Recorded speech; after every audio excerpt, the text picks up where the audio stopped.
Greetings everyone, welcome to Chess Advanced. This is a game from semi-finals of the Airthings Masters, and this is a game between Magnus Carlsen and Arjun Erigaise.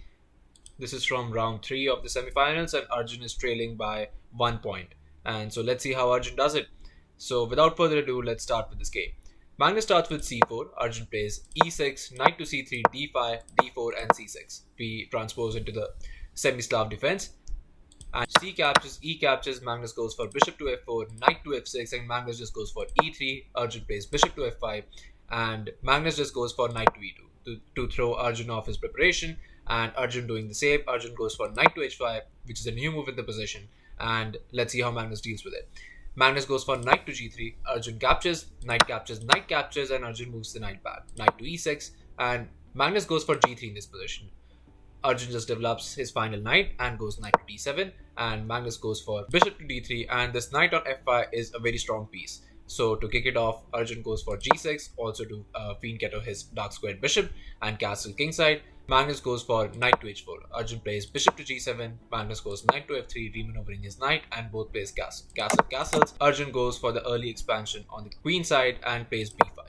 And Magnus goes for rook to c1, attacking the c6 pawn, and Arjun defends with rook to c8, and Magnus starts expanding on the king side. Magnus goes h4, Arjun plays a5, Magnus goes for king to g2, hinting at maybe he wants to ship the rook on the h file and execute this h5, and Arjun just calmly plays queen to e7 position. As he has weak pawn on c6, he wants to push c5. Magnus doesn't allow it, and Magnus goes for knight to e2, and Arjun goes for b4.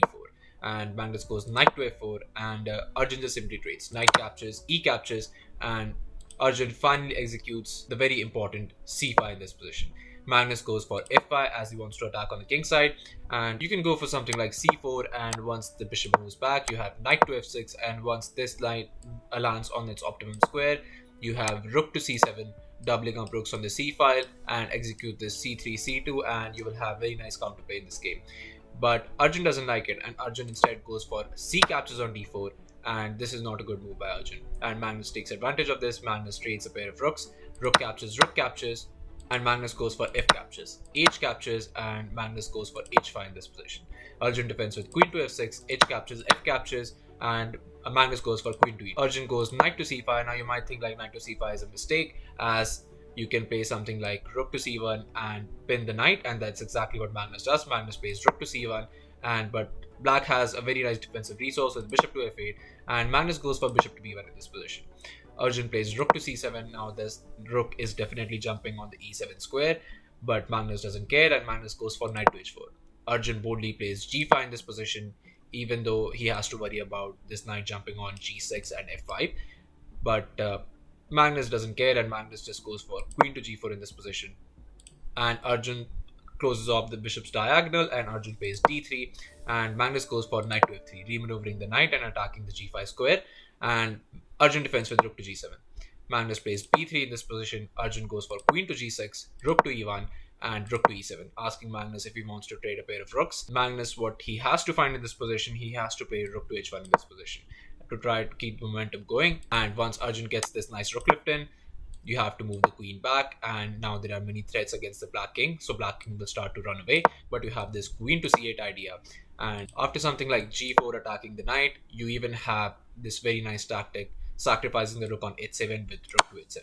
And now if the rook is captured, you get this very nasty knight to g5, winning the queen and winning the game as well. So instead, what you have to do in this position is you have to find this king to g8, but white will still try to sacrifice the rook with rook to h8, and once the rook is captured, you just eliminate the bishop, and white will have to settle for a draw in this position with something like queen blocks, queen to h6 check, queen blocks, and again queen to f8 check. And again, white will have to settle for a draw in this position. But that's the only counterplay Magnus has. But Magnus instead goes for rook to d1 in this position, and that will simply not suffice. So pause the video and try to find the winning move for Arjun in this position while I give you a couple of seconds. So congratulations for everyone who's able to find this move, and the move is actually the very simple queen to e4, asking for a queen trade, even sacrificing g5 pawn. And Magnus just captures, queen captures, rook g7, queen to h5, and now Arjun finds the best move, and he goes for knight to e6, threatening all sorts of forks in this position. So Magnus moves the king back, king to g1, and rook to h7 in this position, and Magnus plays queen to e8, but Magnus just keeps a whole knight hanging on f3, and Arjun just simply captures it. Queen captures, and now we go into a series of checks. King to h8, queen to e5 check, king to g8, queen to e6 check, and Arjun finally blocks after gaining some time on his clock. Rook to f7, queen to g6 check, and bishop blocks. Now in this position, what Magnus has to play is queen captures on d3, and yes, that's right, even sacrificing the f2 pawn. And after something like queen captures, king to h1, even allowing this bishop to e5, it all looks scary, but it all works out in the end. After white captures queen to d5, black will play something like queen to f3, asking for a queen trade, and once queens are traded off, rook captures, you transpose into this very drawn endgame. But that's the best that Magnus has in this position.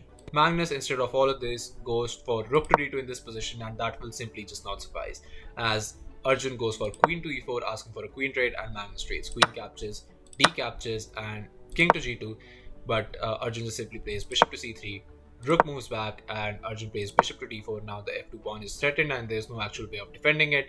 Magnus wanted to push f5 in this position, but both players had 7 seconds on the clock, and Magnus mouse slipped and he plays f3 in this position, and now it's a very much lost game for Magnus, as Arjun goes for rook captures on f3, rook to e1, rook to f2, and king to h3, and Arjun just plays d2 in this position. And it was in this on move 49 that world champion Magnus Carlsen resigned the game, and what a brilliant victory for Arjun Erigaise in round 3. And now he has equalized and he's going into round 4, so let's see how Arjun does it. Thank you all for watching, and I'll be coming up with another amazing game from Airthings Masters or from the chess world, and I'll see you guys very soon. Thank you all.